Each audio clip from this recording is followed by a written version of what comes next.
Chicken খেতে খেতে একঘেয়েমি এসে গেছে, তাহলে একবার এই রেসিপিটি অবশ্যই ট্রাই করুন। এই রেসিপিটি খেলে কিন্তু একদম জিভে স্বাদ লেগে থাকবে আর বাড়ির সবাই কিন্তু আপনার প্রশংসা করবে। এই চিকেন ভাপা রেসিপি একবার করলে কিন্তু বারবারই করতে ইচ্ছে করবে, আর করাও কিন্তু খুব সহজ। আর রেসিপিটি আমি তোমাদের সঙ্গে শেয়ার করছি কিভাবে এই রেসিপিটি করলাম। আর তোমাদের কাছে রিকোয়েস্ট রইল, তোমাদের যদি রেসিপিটি ভালো লেগে থাকে তাহলে কিন্তু অবশ্যই আমাকে জানাবে। প্রথমে আমি এখানে কালো সর্ষে জলে ভিজিয়ে রেখে দিয়েছিলাম বেশ কিছুক্ষণের জন্য, আর এর মধ্যে দিয়ে দিলাম একটুখানি আদা, আর দিয়ে দিলাম কয়েকটা কাজু বাদাম, আর এর মধ্যে কয়েকটা কাঁচা লঙ্কা দিয়ে আমি একটি মিক্সিং জারে নিয়ে এটাকে খুব ভালো করে পেস্ট করে নেব। এখানে দেখো 300 গ্রাম মতো আমি একদমই বোনলেস চিকেন নিয়েছি। তোমরা চাইলে যে কোনো চিকেনই নিতে পারো, যে কোনো চিকেন দিয়েই করা যেতে পারে। এখানে আমি 1 চামচ মতো দিয়ে দিলাম লবণ, তারপর দিয়ে দিলাম 1 চামচ হলুদ গুঁড়ো, আর যে আমি একটা পেস্ট তৈরি করে রেখেছিলাম আদা কাজু বাদাম আর সর্ষে দিয়ে, সেই পেস্টটাও এর মধ্যে ঢেলে দিলাম। এটাকে ভালো করে মিশিয়ে নিয়ে একটুখানি জলের সঙ্গে এবার এটা চিকেনের মধ্যে দিয়ে দেব, দিয়ে ভালো করে এটাকে চিকেনের সাথে মাখিয়ে নেব। আর এটাকে আরও সুস্বাদু করার জন্য এবং চিকেনটাকে ম্যারিনেট করার জন্য আমি দিয়ে দিলাম এখানে একটুখানি লেবুর রস। তো লেবুর রস মাখিয়ে আর এইগুলোকে সমস্ত কিছু ভালো করে হাত দিয়ে মাখিয়ে নিয়ে আমি প্রায় 1 ঘন্টারও বেশি সময় এটাকে ম্যারিনেট করে রেখে দিয়েছিলাম। আর এটা অবশ্যই এইভাবে ম্যারিনেট করে রাখতে হবে, না হলে কিন্তু চিকেনটা হার্ড হয়ে যাবে, ভালো হবে না খেতে। আর বন্ধুরা, তোমরা যদি ইউটিউব থেকে দেখে থাকো তাহলে অবশ্যই চ্যানেলটিকে সাবস্ক্রাইব করে দিও, আর ফেসবুক থেকে দেখে থাকলে চ্যানেলটিকে ফলো করে পাশে থেকো। এই রেসিপিটি কিন্তু শুধুমাত্র গরম ভাতের সঙ্গেই ভালো লাগবে, রুটি কিংবা পরোটার সঙ্গে সেই রকম একটা ভালো লাগবে না, এটা শুধু গরম ভাতেই বেশি ভালো লাগবে। এখানে একটি কড়াই খুব ভালো করে গরম করে নিয়েছি, আর তাতে দিয়ে দিলাম খুব অল্প পরিমাণে সর্ষের তেল। আর এই রেসিপিটি করতে কিন্তু খুব একটা তেল মশলার দরকার হবে না। আর দিয়ে দিলাম বেশ কিছুটা পরিমাণে পেঁয়াজ কুচি। সমস্ত কিছুই কিন্তু একদমই অল্প অল্প দিচ্ছি। অ্যাজ ইউজুয়াল আমরা চিকেন রান্না করতে গেলে অনেকটাই তেল মশলা দিয়ে থাকি, বা পেঁয়াজ রসুন, এটাতে খুব একটা দরকার নেই, খুব অল্প পরিমাণে দিলেও এটা সুস্বাদু হয়ে যাবে। এর সঙ্গে দিয়ে দিলাম একটুখানি রসুন, আর আদা কিন্তু আমি আগেই ওই পেস্টের সঙ্গে দিয়েছিলাম, তাই আর এখন আদা দিলাম না।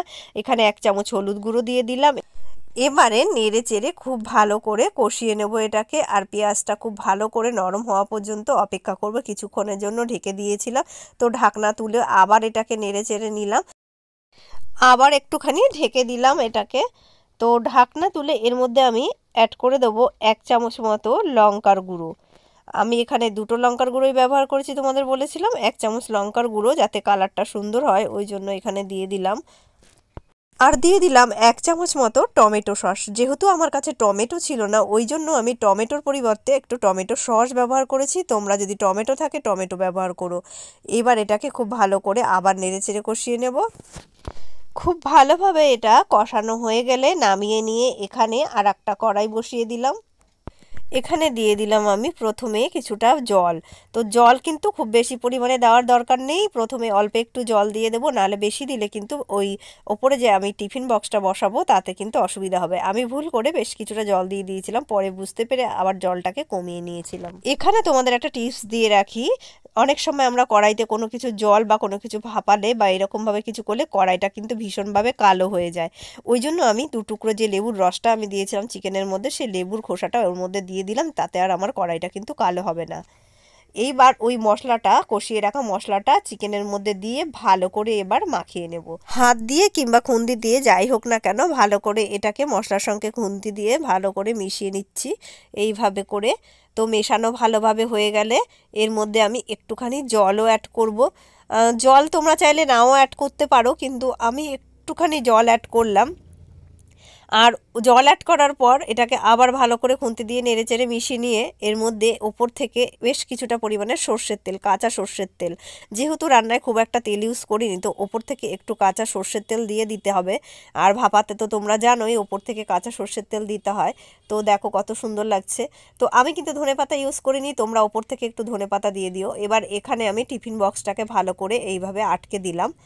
এবার এটা কিন্তু যখনই জলটা গরম হয়ে উঠবে ঢাকনাটা কিন্তু খুলে যাবে, তার জন্য ওপর থেকে আমি একটা চাটু ওপর থেকে বসিয়ে দিলাম। অন্য কিছু সেট হচ্ছিল না বলে চাটুটাকে বসিয়ে দিলাম। দেখো প্রায় আধ ঘন্টা পর কিন্তু আমি খুলেছি। এটা হতে কিন্তু একটু সময় লাগবে। আর জলটা ফুটে যাওয়ার পর গ্যাসটাকে কিন্তু কমিয়ে দিতে হবে, না হলে কিন্তু ঢাকনাটা বারবার ঢ্যাক ঢ্যাক করে অসুবিধা হবে। কত সুন্দর কালার হয়েছে দেখতে, আর মাংসটাও পুরোপুরি সেদ্ধ হয়ে নরম হয়ে গেছে, আর খেতেও কিন্তু দারুণ হয়েছে। তো আমি যেহেতু জল দিয়েছিলাম তার জন্য এই রকম পরিমাণে ঝোল হয়েছিল, আর মাংসটা দেখো কেমন সেদ্ধ হয়েছে।